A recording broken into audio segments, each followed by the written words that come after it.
जिस तरीके से हमारी महिलाओं के साथ, हमारे बच्चियों के साथ, हमारे दलितों के साथ, व्यापारी समाज के साथ जिस तरीके से कानून व्यवस्था की घटनाएं घट रही हैं, माने आप ये समझिए कि तार तार हो रहा है।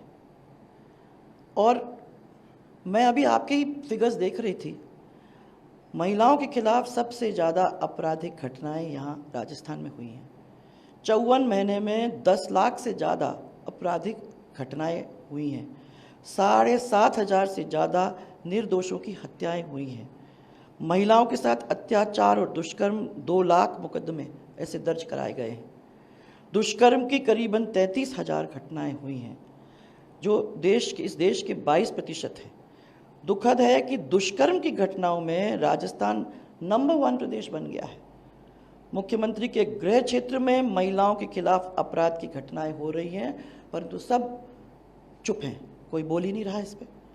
मीडिया की खबरों के अनुसार राजस्थान में प्रतिदिन औसतन 18 से 19 रेप, हर दिन औसतन 5 से 7 मर्डर, और कांग्रेस की गहलोत की सरकार में हजारों महिलाओं के साथ बलात्कार की घटनाएं घटी जा रही हैं, परंतु ना कोई बोल रहा है उनकी सरकार का, ना पुलिस आगे बढ़ रही है।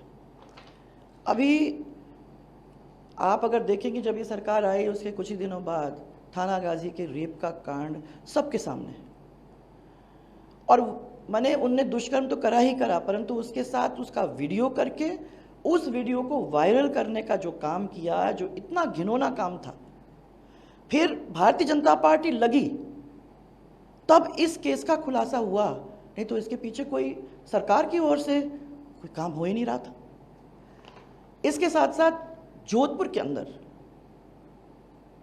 आप देखिए, इससे घिनौना और क्या हो सकता है। एक छोटी सी बच्ची को अपनी माँ, उसकी माँ नहला रही थी, तो उसने उस खून देखा, खून देख के उसको ज़रा चिंता हुई, उसने बच्ची को अलग ले जाकर उस बच्ची से पूछा, तब उसने नाम लेके बताया कि ये मेरे साथ हो रहा है, और मैंने ऑब्वियसली दुखी थी।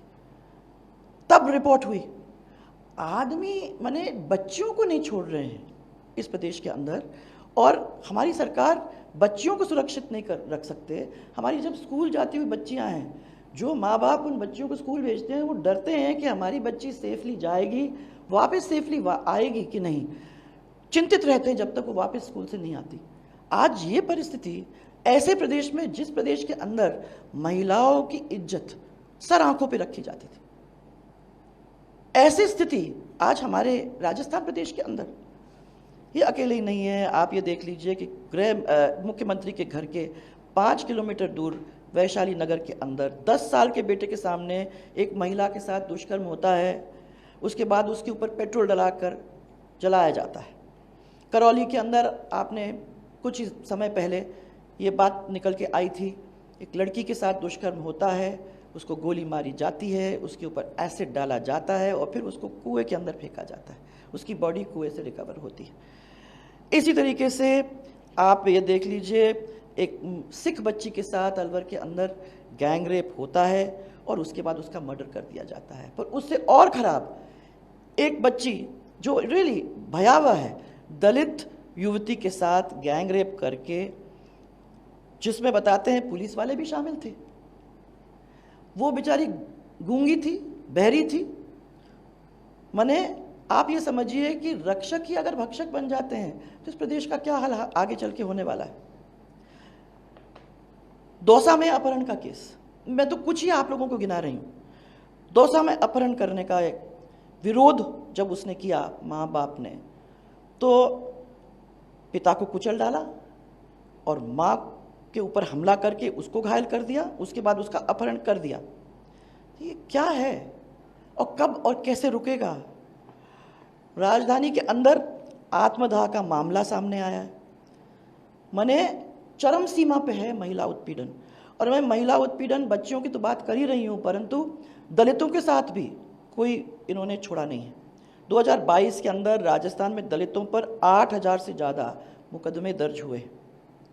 पाकिस्तान से आए जो हमारे हिंदू शरणार्थी, उनके घरों के ऊपर बुलडोजर चला दिया और रोहिंग्यों को बसाने के लिए उनको राशन कार्ड दिया जाता है। ऐसी सरकार, मैं तो समझती हूं कि राज्य में रहने की कोई अधिकार में नहीं।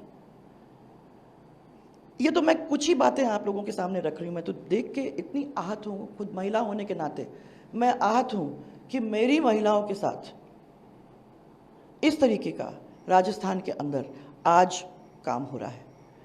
ऐसी सरकार को इस कुर्सी में बैठने का कोई भी अधिकार नहीं है।